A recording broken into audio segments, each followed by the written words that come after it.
ដកបេងដូងខ្លួនឲ្យទៅគេដោយគ្មានសោកស្ដាយទូសល់តែកាយក៏មិនណាយនឹងចិត្តស្រឡាញ់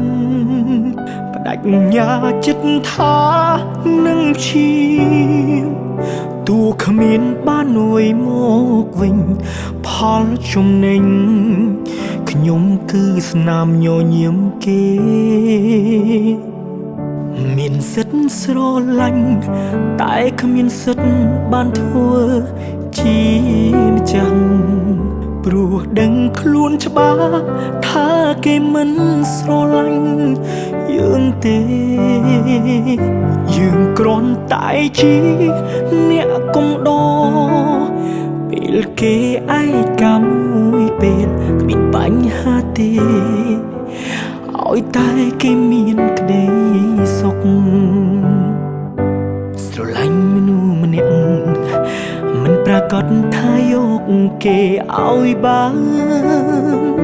ត្រឹមឃើញគេមានក្តីសុខគឺគ្រប់គ្រាន់ហើយទូមនុស្សនៅក្នុងបេងដូងគេមិនមែនជាយើងឡើយក៏រីករាយឲ្យតែបានឃើញមុខគេ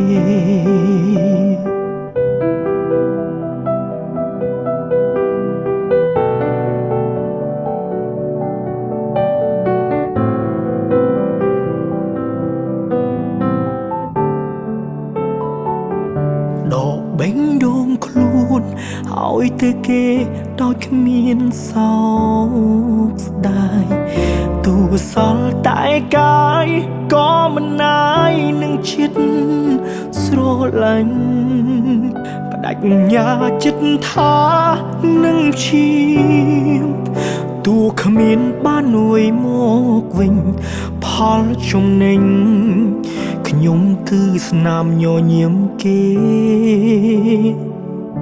មានសិទ្ធស្រឡាញ់តែគ្មានសិទ្ធបានធ្វើជាម្ចាស់ព្រោះដឹងខ្លួនច្បាស់ថាគេមិនស្រឡាញ់យើងទេយើងគ្រាន់តែជាអ្នកកំដរពេលគេឯកាមួយពេលគ្មានបញ្ហាទេឲ្យតែគេមានក្តីសុខ